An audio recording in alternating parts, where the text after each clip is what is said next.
All right, y'all, man. Look, a lot of talk ahead of time. It's your boy Brocky, man. Whiskey and Kicks. Another Sippin with Brocky segment. We still on Zoom. You know what I'm saying? The conditions got us on Zoom, but Zoom is a good thing because I get to connect with people that I haven't been able to connect with in person, man. I got my man Chris Payne, childhood friend. What's up, bro? What's good, homie?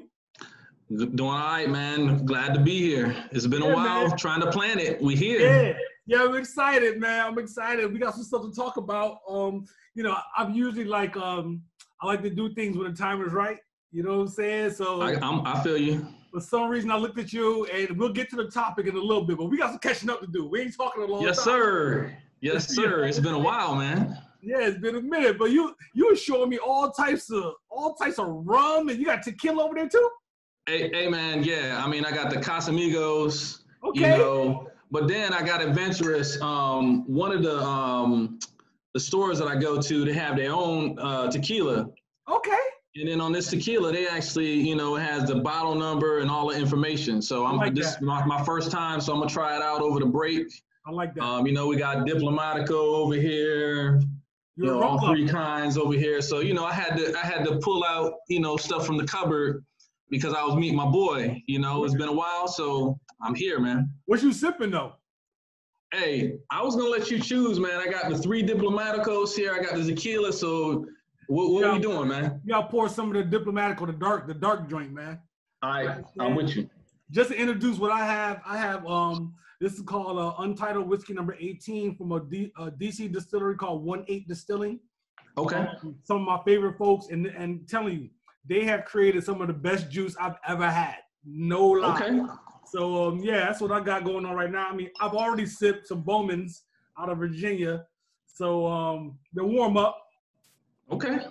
You know what I mean? So I got the whiskey going. Cheers, homie. Cheers. Cheers, man. Let's get it going right now. Yes, sir. It's beautiful. Beautiful. So, man, it's been what? At least 20-something. Yeah, man. I mean, we've been in touch over social media and whatnot and text and everything, but yeah, bro, it's been a while. I think the last time I might have saw you, bro, to be honest, and this is gonna date us both, it might have been the main event downtown. Woo! Remember when they used to have like Teddy T 3-on-3? Yeah. It might have been like one summer that I was home from school. I think that might have been the last time that we actually saw each other in person. Yo, that's crazy. Yo, the main event used to be nuts, man. That used to be crazy. I mean, you could go downtown and see everybody, and like people you hadn't seen in forever, you would run into them. But yeah, I really do think that's like the last time that we would have ran into each other. Yeah, I mean, after like high school senior night or something like that. But yeah, it's been a minute. Right. Yeah, really since high school, but maybe one time since then. And shame, like I said to you, shame on me. Shame on me too, man. You live right out the way from each other. You in Baltimore, and I'm in the. Hey, but I'm gonna really mess you up. So I used to live in Southern Maryland. Word. Bro, I lived down in St. Mary's County. When I first moved to Maryland, I was out at Pax River. When was this? So I used to be in Waldorf like all the time. When was this? Like I got here in 99. Okay. October 99, and I was down there until 2004. Chris, whoa, okay, wait a minute. All right, so I didn't get down here to 2007. Okay, but even then, my man lives in Waldorf. But listen, him and his parents. I was in Virginia in the 90s, and we heard things about Southern Maryland like it was like almost a sundown town. Bruh, let me tell you something. When I moved there in 99, it was like they were a good 5 to 10 years behind the times. Straight up. Like, yo, it was 2000. I felt like I was in 1993. Word. It was nice people, but like infrastructure wise and things of that nature, like, nah, man, it was like going backwards. I used to have to go to either Annapolis or Waldorf just to go to the mall. Word. I mean, it was bad, man. If it wasn't for the job, yeah, man, it was everything was true. Straight up. Everything they told you was true. Yeah. So you left Rochester right out of high school? Yeah, man. I I did my intern at Bausch & and then I threw everything that I owned into the car, and I went to Hampton University. Word. And the only time I came home really was to summer times and breaks to work. Oh, word. Okay. Yeah, that was, and that's why y'all didn't see me, because I was always doing something like that. Oh, I was going too, homie. I was down here. Well, there it is. There it is. Great minds think alike.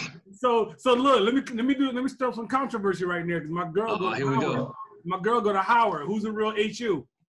Of course it's Hampton. Of course it's Hampton. I mean, you know, the pesky facts, they'll say 1867. Okay, you were founded first, but we did it better. I mean, you go to their campus, you go to our campus. I mean, it's all love. Yeah, don't let anybody else talk about Howard. I can talk about Howard.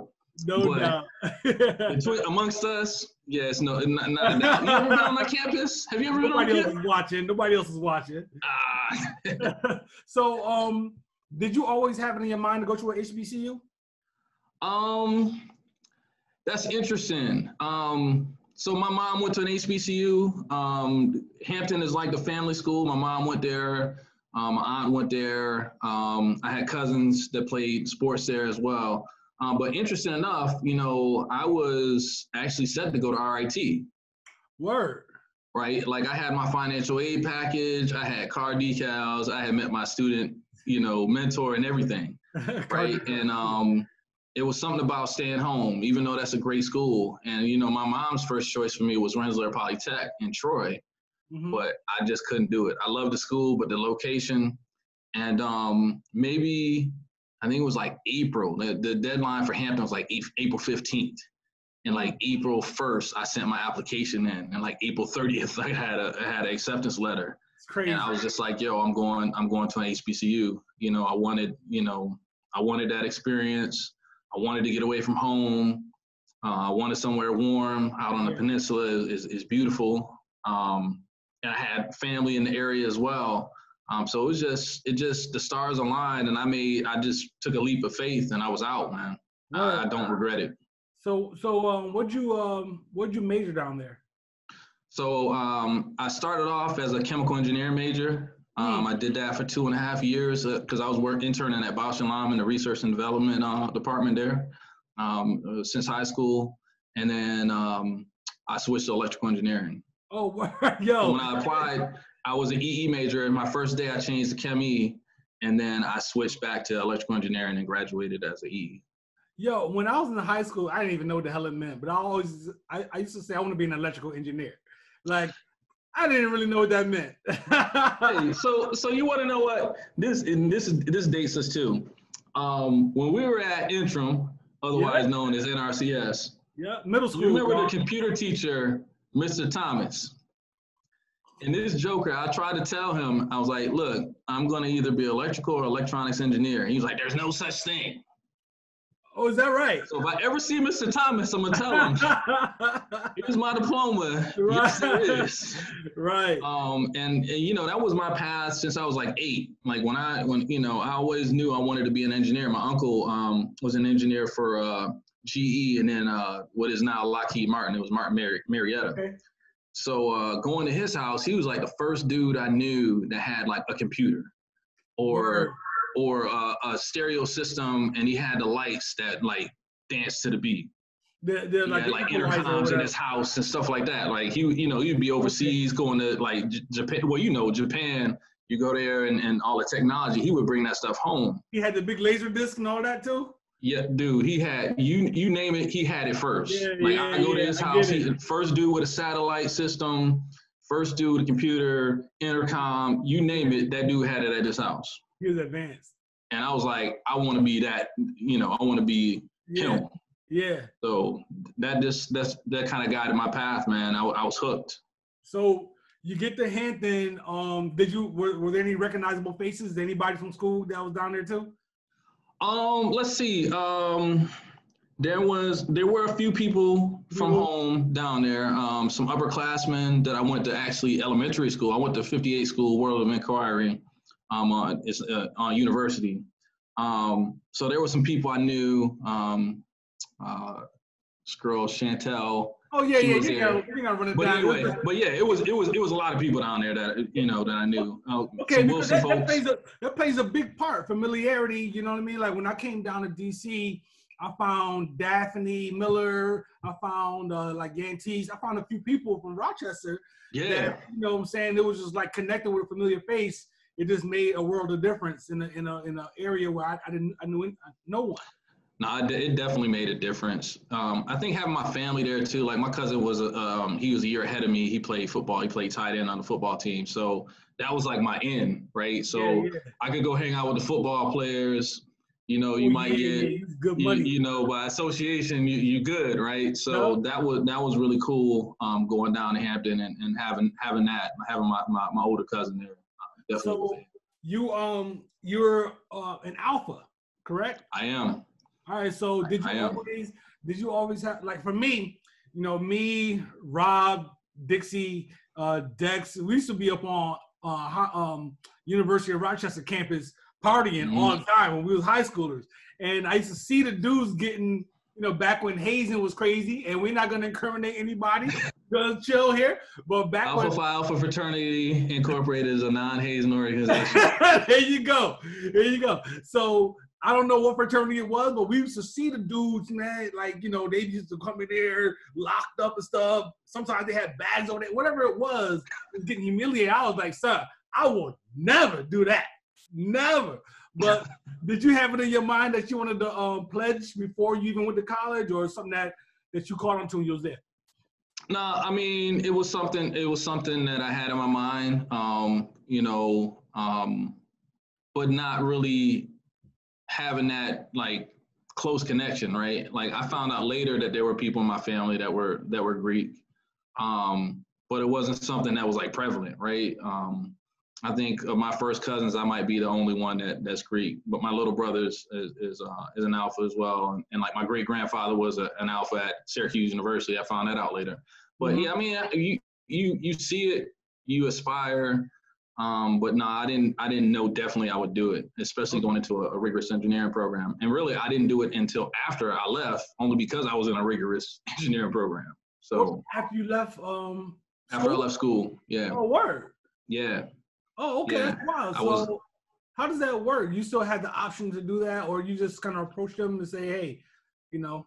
Yeah. So there's two. You can join undergrad. Through an undergraduate chapter, you can join through alumni chapter. Okay. There's always that push and pull, you know, in terms of, being made undergrad and joining afterwards. We can go into that offline. Yeah, no doubt. But yeah, so I got an opportunity afterwards instead of doing it undergrad, and it's something I wrestle with, to be honest with you. Yeah. Oh, word. Yeah. I really did want the college experience, but you make choices, right? I mean, for me, I was working. I was pretty much putting myself through school, and you got to prioritize. Do I want to graduate, or do I want to, And there's a lot that comes with it. Looking back, could I have done it? I mean, probably, maybe. I don't know. It wasn't a chance I wanted to take. I don't regret it, only because of what has happened. Hindsight is 20/20. No doubt. But what's happened since then, I have no regrets. So here's the tie-in. So here's the tie-in. What I wanted to talk to you about, like what inspired me to finally reach out and say, yo, let's do this thing, was this randomly just seeing your interactions and stuff online and seeing your movements like on Facebook and stuff like that. And the kind of topic I wanted to bring to the table today was staying involved, right? Because I see you involved in so many different things, aspects of your life. So hopefully, some of the stuff that we talk about can inspire others, and you know what I'm saying, to let them know, hey man, you know what I'm saying, you can do things out here. So. Oh yeah. I mean, if there is no lack of things to do and to contribute to. Yeah. It really is up to you and how involved you want to be. For me, the main driver is, I mean, where we're from, man, and the struggles and things of that nature.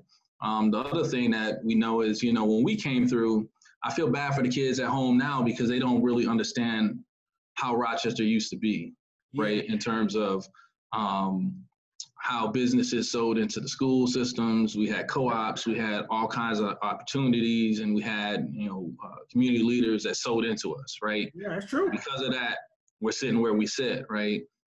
So for me, I feel a responsibility to do the same, even though I'm here in Maryland, it's still my community. So anytime that I have an opportunity to go into a school and talk to kids or, do STEM presentations, volunteer, whatever, I don't turn it down because people didn't turn it down for me, and so it's just my way of giving back. It's time, Right. So, so community work, I see you out there, you know what I'm saying? I see you out there, whether it's voting or Yes, whatever sir. it is, and typically it's seen to see your kids there with you. Yeah, man. It's interesting because, growing up, things happen, your parents make decisions and they have to work and things like that. But for me, I wanted my kids to experience certain things. They are pretty privileged, so they have to see the other side, right? Like they're not growing up like I grew up. And they know the difference between a 4 and a 5-star hotel. It's ridiculous, right? So it's like, we go to a hotel and they don't have the candy bar, and it's like, what's wrong, right? Why are we here? Yeah, it's like my wife's going to Target and making our own candy bars and stuff, Yo. So beautiful, man. You got to kind of, expose them, to that service and giving back and understanding that everybody doesn't live like you and there's people who are struggling. Yeah. And your service is the rent you pay for the space you occupy, right? Wow. And I really do believe that, right? And I want to instill that in them so that they go out and make a difference as well. So yeah, it's very important for them to serve and be there and see certain things and experience certain things that they can because of what both me and my wife do. So yeah, it's important. Well, how many little ones do you have right now? How many little ones do you have? 3. 3? So Christian just turned 15. He's a freshman in high school. Lauren, just turned 12. She's 7th grade, and Leon is 10. She's in 5th grade. So a boy and 2 girls. What kind of interests do they have? Do you see any of them following down a kind of similar path as you, or are they are they artsy? So yeah, man. Like my son and my oldest daughter, are really artistic in terms of. My daughter likes to paint, and my son likes to draw and do illustration. Dope. So if you go to his IG, I'll send it to you. You'll be like, I never drew like that, man. It's like, how we used to graffiti and do our names and all the rest of that stuff. And it's like, that, yes, exactly. Right? Man, look, this dude puts us to shame, dude. We thought we were good. We had those little markers with I did that stuff because I couldn't do what he does. Hey, so yeah, they're both artistically inclined. All 3 play soccer. They've been playing since they're 5 years old, and that's one of the reasons my son chose the high school he's going to. It's a kind of a soccer power in the area. Okay. And unfortunately, the season was wiped out for COVID. So, but he's still training and getting ready. And my other 2 play, and not just because they're my kids, they're actually pretty good. I played at NRCS and recreational, but yeah, they're a lot better than I was at their ages, so that keeps us busy during soccer season. All good students, you know what I mean? And work hard. So yeah, man, I'm blessed in that, and with the kids that I have and just trying to, keep them in, grounded, man. No doubt. And have you found that spirit, that active, being active in the community spirit, is kind of taking place and taking a hold of them? Yeah, I mean, because they've been around it since they were young, right? I mean, we take them to, there's a place called the Sharing Table, and, you go in, you serve meals, and you pack up food for people to take home and clothes and things like that. So they've been helping with that since, I can remember, That's dope, So yeah, they know that that's what we do. It's not anything contrived. And, we're supposed to take care of people that are less fortunate than us. And if we're in a position to help, then we help, right? That's what we do. Yeah. So, yeah. Chris, man, one thing I recognize, in my later years, my son is 19. He'll be 20 next October, right? He just turned 19. And I thought it's crazy, right? I mean, I was telling my wife, like, I see, my friends from home and they got kids that are going to college or just finishing college. And I'm like, yo, are we that old? Wow. Yeah, man. I mean, I got married. My son was born in 2001. So okay. I was only, 26 at that point. Okay. So I got married a couple years before that. So, you know what I'm saying? I was it. I was it. So, you know what I'm saying? He's off in college. He's at FIT. He's artistic. Nice. He can draw, he can make clothes, but he's going for photography. Okay. But one thing I found, man, just to, go off of what you're talking about, is that a major accomplishment and what we all aspire to do is nurture our children and we see that they're better than we were at that stage, and even better than us, period. They're more advanced. Yeah. They're exposed to more. They have, some of them have a sense of community and activism, stuff like that. And we expose them to so much. So it's actually a blessing, man. You know what I'm saying? Yeah, man. It might be a little spoiled and it might be a little privileged, but I'll take that over some of the stuff that we saw when we were younger.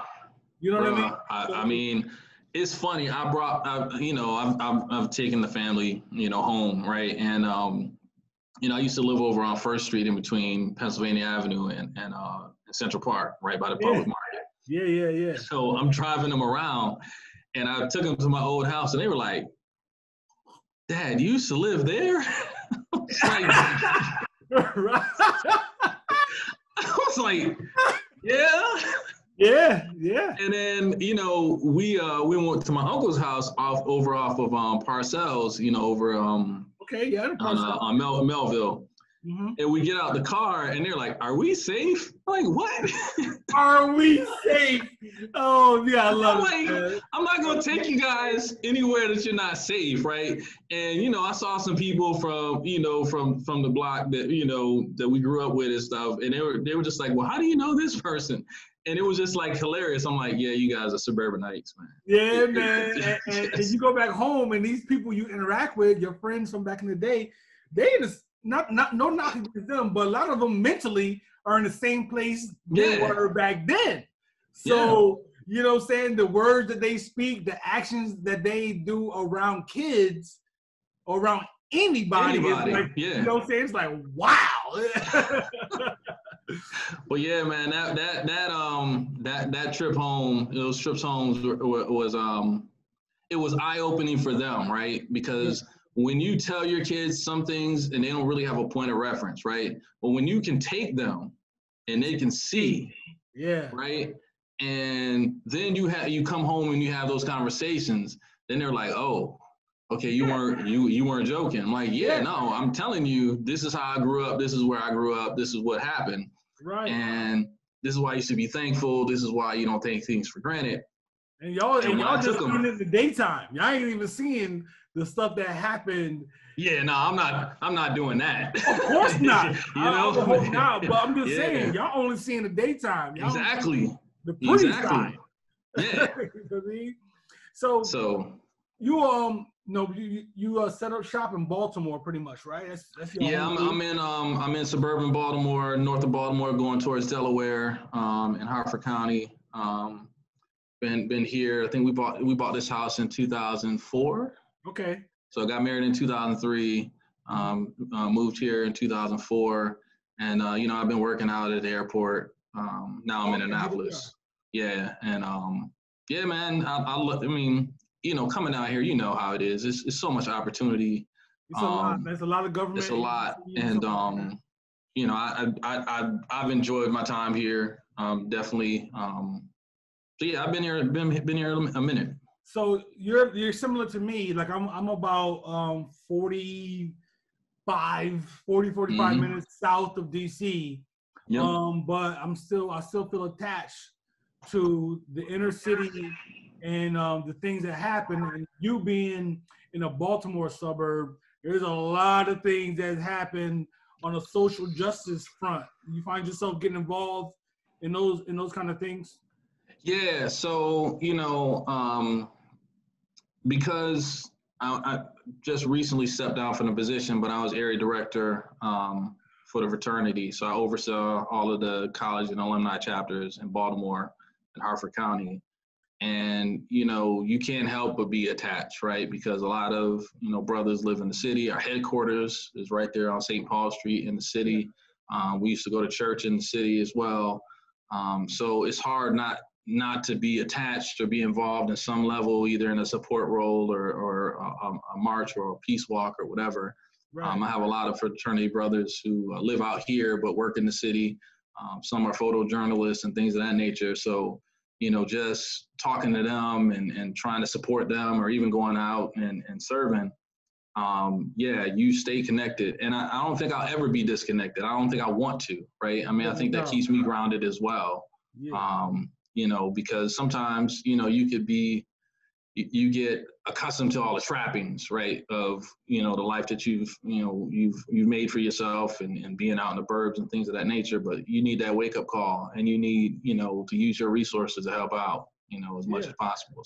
So what would you say, like, the importance of staying involved? Because we just talked about fatherhood, we talked about social justice, we talk about your fraternity, and, you know, I know the fraternities, you guys are involved in a lot of community work, stuff like that. Like, the importance of just staying involved in some aspect as it pertains to your own well-being, and then, you know, how it affects the people around you. Like, what would you say the importance is? I would say, you know, it's almost mandatory, man. I mean, I think if you sit on the sidelines, you know, somebody is missing what you bring to the table, right? I think people's inactivity, we're all poorer for it, right? Everybody has something to bring to the table that makes things a little bit better, as long as they're positive. So I would say it's almost mandatory, because, I mean, just think about this last election, right? If people stayed home, what would have happened, right? Yeah. So being involved, being engaged is mandatory, right? It's a non-negotiable thing. And if not, you know, people suffer, right? And some things happen that nobody wants to happen, nobody imagined happen, but they happen because, you know, of inaction and people being disengaged. Yeah. So I would just say, like, hey, you know, think of the alternative if you sit on your hands, right? And if that is not a good look, then do something. Yeah, and if you're gonna sit on your hands, something. If you're gonna sit on your hands, then be sure to close your mouth. Oh, exactly. And, you know, I'm finding other ways to get involved. You know, I sit on the board of trustees of Harford Community College now. Okay. I'm going into my second year, so that's a governor's appointment. I got the opportunity, some folks actually recommended me for it, and that's been enriching as well, you know, in terms of just learning from other leaders and making connections with people that I otherwise wouldn't have come in contact with, and just being drawn upon to provide perspective, right, and representation, because, you know, oftentimes people that look like you and I are not in those positions, right? Mm-hmm. And you feel that responsibility to go and make an impact so that the next person will get the opportunity, right? Yeah. And bringing perspective, you know, when decisions are made that affect our community, but there's nobody like us in the room. Right. Right. You know, so that's the other, you know, segue to what you were saying in terms of, you know, putting yourself out there, not just for your benefit, but for the benefit of other people, because we need that representation. It's just like jury duty, right? Yeah. Like, if you don't serve, somebody might get a raw deal, right? Because we're not in the room. So, you know, that's the other thing, is seek out, you know, opportunities to serve. You know, I have a friend, my boy Joe. You might have seen us on unboxing videos together. Yeah. He's a close friend of mine, brother of mine, and he is. I'm involved. You know what I'm saying? But he is involved. Like, you know what I'm saying? You know the difference, right? Yeah. So, and one thing I tell, you know, I not necessarily tell him, but I speak to him about is people like him and like you. You know, you have a lot of different things going on. You have to make sure that you set aside time for recreation and just enjoying yourself. What kind of things you find yourself trying to do or trying to get involved in as far as recreation, man? What do you like to get in? What do you like to do? You know, bowling, well, you know, basketball.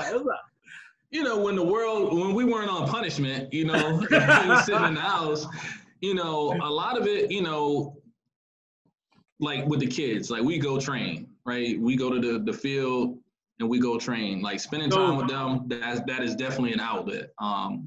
Definitely a big movie buff. Word. So like, you know, there's times where the family goes, like Marvel movies, like if you go to my IG, you'll see. I saw your Black Panther joint out there. I saw that. Hey, anytime there was a Marvel movie, you would see the Payne family there, and we took the customary picture in the theater, right? So that was a ritual. That's dope. Trying new restaurants, you know, hooping when I can, but you know, I gave up on the concrete. Like, you know, we used to go to Cobb's Hill and Long Pond, wherever there was some hoops to be played at home.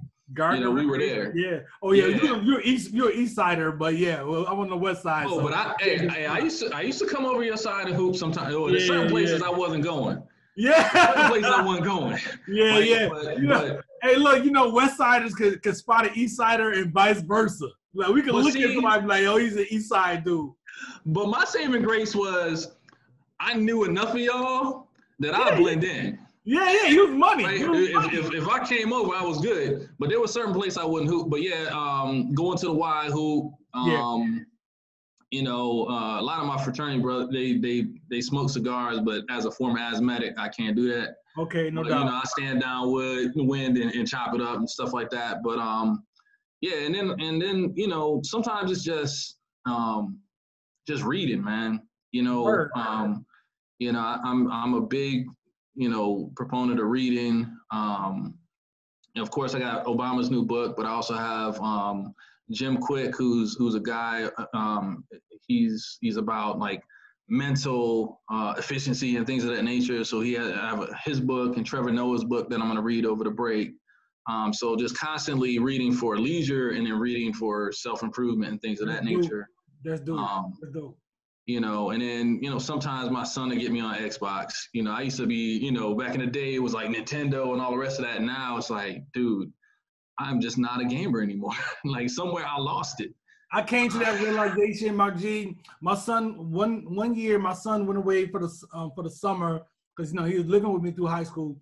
And I called myself jumping on the PS4 and I was like, I don't even know what's going on here. It's not it. I sold it. I just sold it. I sold it in all the games. Like, get out of here. I'm not a gamer, man. I mean, yeah, but I mean, I play, you know, for him, like my daughter's into photography. So, you know, helping her out. She's always like, Dad, come hold this or come, you know, so, you know, things like that. But yeah, sometimes it's just like go and sit in my family room and decompress. Yeah. Because it's like you go. And my thing is I learned the art of saying no. There's certain things that I'm going to commit to and I'm going to do a really, really good job at that. And I'll pick like 1 or 2 or 3 things. And then everything else is a no.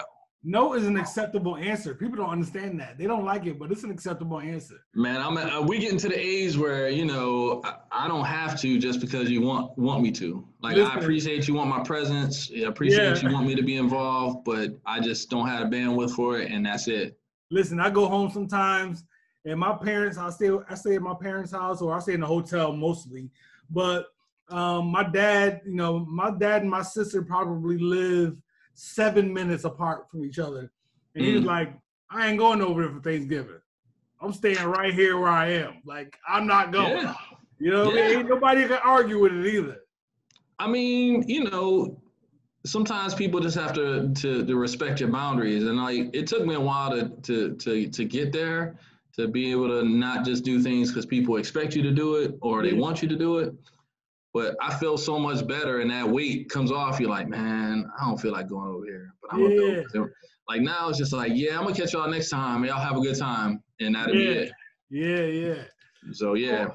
So what's your relationship with whiskey, man? Do I have to get you out to open you up a little bit to whiskey? What's going on? I mean, you know, we're acquaintances, you know, but you know, really my drink of choice has been, you know, tequila, rum. There's some good tequilas out there. Yeah, I mean, I'm always down to try new tequila. The beautiful one, a friend of mine, she moved to California, and she gave me this. Oh, nice. Dude, I recommend it, man. It is amazing, dude. Amazing. Okay. Yeah. Okay. Have you gotten on to mezcal? Yeah. Not a big fan of mezcal? No, I mean I like it, but you know, I'm really liking the Blanco, you know, the Casamigo Blanco, Anejo, Respado, you know, but yeah, I mean, some Mexicals are a little sweet. Yeah, mezcal's gonna be smoky. Yeah, so you know, it's, but yeah, man, I'm down to try. You know, there's very few things I'm like, nah. You know, but yeah. You know, you might have to get yourself a hotel room, come down to DC, and come hang out with the kid when things open back up. We're gonna make that happen, man. And you know what's really like crazy though? Like I used to, even when I was in Southern Maryland, we used to live in DC. Yeah, man. Yeah, DC is. Do you remember that TGI Fridays that was downtown? I already know what you're talking about. On 12th Street. Yeah. 12th Street in Pennsylvania. Boom, right there. Yeah. That Friday. You know how heavy-handed the bartenders in there always were. Well, you know, when you go to a place like Fridays, they're not craft. They're not like, you know, they're not grabbing the jigger. And no. No, they want to, you know, they try to get that tip. You know what I mean? So they try to. Oh, and we took care of them too. Yeah. But yeah, we used to be down there like 2 or 3 times a month, you know what I mean? Because we have a meeting. I thought we was in some of the same areas, man. I'm sure. I mean, you know, we used to be Zanzibar. I'm really gonna date us. Zanzibar on the waterfront. Platinum Club on 9th and F. You know, DC Live back in the day. You know, steer clear of the Ritz. I was at the Ritz every Sunday. Do not talk bad about the Ritz, homie.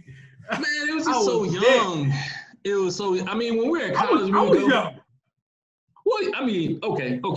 Yeah, I mean, in college it was cool. But then once you got, it was like, okay, we're gonna go to Platinum. We're gonna go to. You had to go to other places. I mean, you gotta go to Love. You know, you go to Republic Gardens and stuff like that uptown. U Street. You gotta graduate. You know what I mean? Yeah. But yeah, I mean, I used to. That's the only place I would go out was DC. Like, you know, and then we would stay at my roommate is from Southeast. Okay. So he lived on Pennsylvania and 30th Avenue. That's dope. Right. Man. So we either go to his house or we go back to Waldorf if we can make it. Yeah.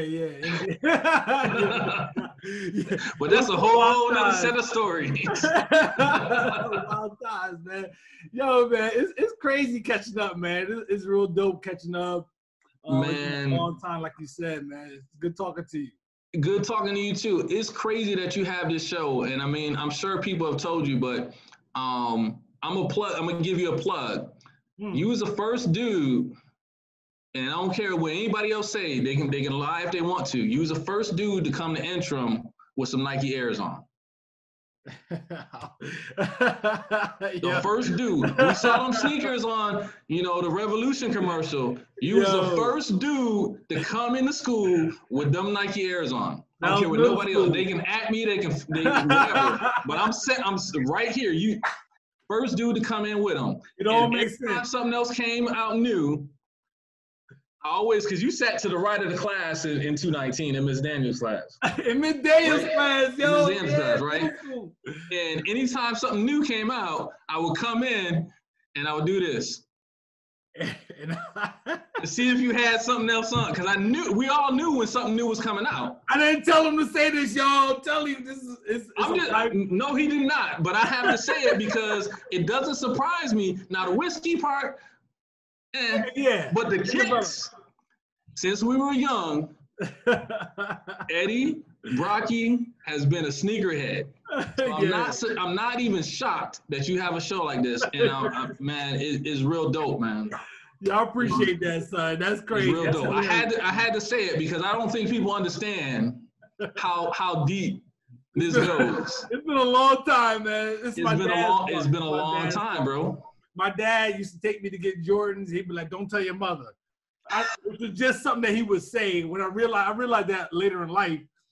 But he would take me to get those Jordans, man, and you know, those Cortezes and those Escapes and those sneakers, man. It's like it's been a love since I was a child. Sneakers have changed your life, man. It was a social status. If you had some bum sneakers, it was hell in junior high and high school. Yeah, you could barely survive, yo. Don't get caught slipping. Well, you know, it's funny. One thing that's funny about middle school is that the first day of middle school, 7th grade, I remember it like it was yesterday. I had on some burgundy and white Ewings, Adidas joints. I remember those joints. I had on some burgundy Lees. I had the whole situation crazy. In the morning, I get on the bus and I'm sitting there, and we get to school. I get up to go, and I feel some resistance. I look down, and I stepped in gum.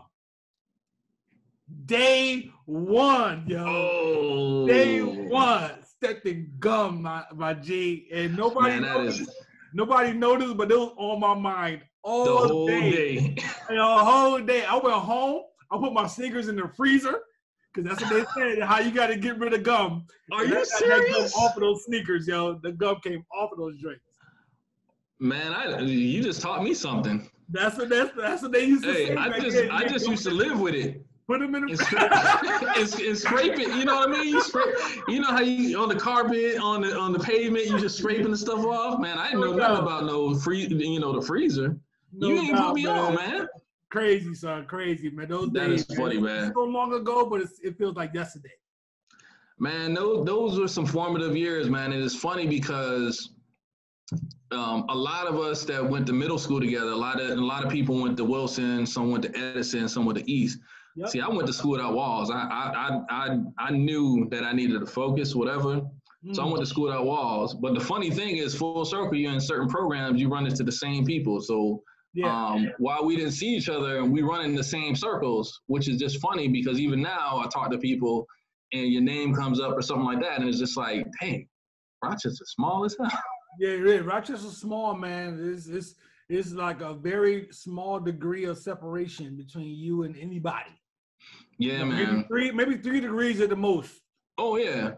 The funniest thing is, and I don't know if you remember this, I know we might be running long, but on Facebook a couple years ago, Doug Nolan published our whole middle school 8th grade yearbook.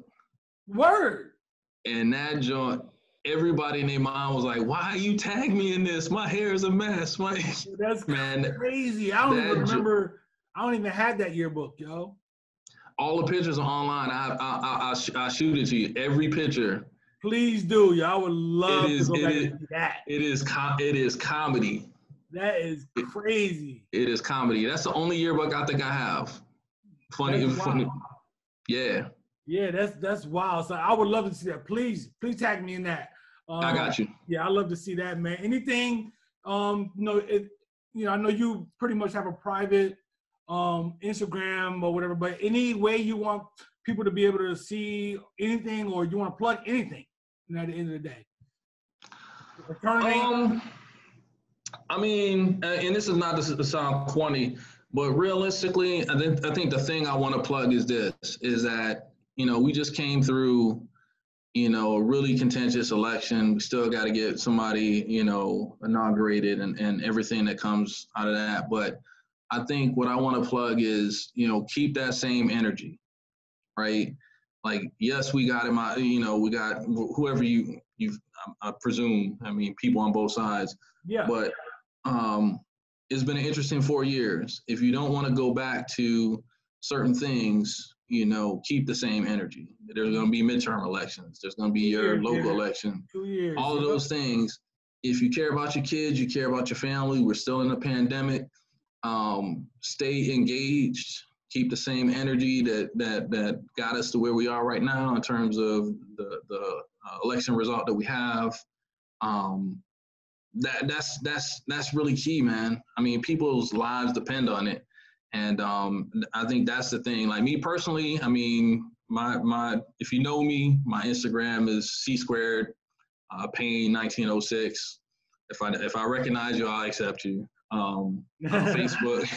Facebook, my page is kind of open. I mean, it's just my name, Chris Payne. So holla at me if we haven't talked in a while. Definitely like catching up with people and things of that nature. But mostly, man, I just care about us and everybody being good. And I just really want people to understand that, your voice and your involvement, matters, right? It really does. And if we have kids, you care about your mom and your grandma and all the rest of that, in some way, shape, or form, do your little part. And if somebody else does their little part, then we end up in a better place. So that's really my plug, right? Because I mean everything else. I mean, I'm a federal contractor. You know how it is. I can't really plug. I can't really plug all of that. We ain't gonna get into all that. Yeah, exactly. But yeah, that would be my parting thing, man. It's just I said it earlier. It's like your service is the rent that you pay, for the space you occupy. And I'll stand by that 10 toes down, man. Yo, Chris, man, I'm proud of you. You know what I'm saying? I appreciate it, bro. The man that you've become, you know what I'm saying, and what you're doing out here in the community, your involvement, and I admire it, you know what I'm saying? And I'm glad we can catch up today and talk, sip a little something, yes, sir.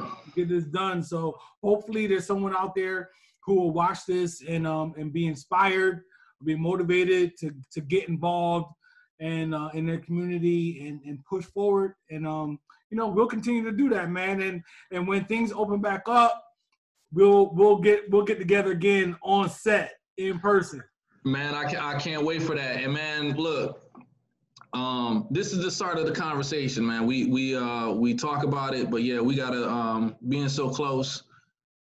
We definitely have to rap a lot more. Yeah, no doubt. And stay connected, man. I really appreciate being on your platform. And I'll say this, I'm proud of you, man. It's really cool to see brothers that I came up with, doing positive things, doing something different, right? Because I don't know of any other platform like this. And I love seeing your video pop up. Sometimes I pop in and I'll say something, but sometimes I'm just watching. Yeah. You know what I mean? And it's really a good look, man. So love the t-shirts, everything. So, man, congratulations, man. And I appreciate you even having me on. Appreciate it, homie. Yo, yeah, man. Right, bro. Good, man. Take care of that family of yours. No doubt, man. And then we're going to have you up, when things, open up. So, we'll go on the deck and drink a little something and shoot the stuff, introduce you to some folks and all of that, man. I'm in, brother. I'm in. Anytime. Cheers, Open man. invite. Cheers, bro. Peace. Peace. All right, man. Let me see. Hey, man, look what you done had me go and do. Yes, sir. We're gonna talk about it. Hey, look. We're gonna talk about it. We got. We gonna talk. Oh yeah. You got a room over there. Yeah, we all three. That's right. Yeah, diplomatical, good stuff, brother. That's good stuff. I got diplomatical up here somewhere. I even made some rum punch, man. Did you? I did. All right. Oh, whoa. We getting carried away. Okay, hold on. Hey, ready? Hey, man, I've been waiting for I don't know how long to be on the platform. I had to come correct. Hey, and even I've been watching you, so I got my water to the side. So hey, man, be smart about it, dude. Be smart.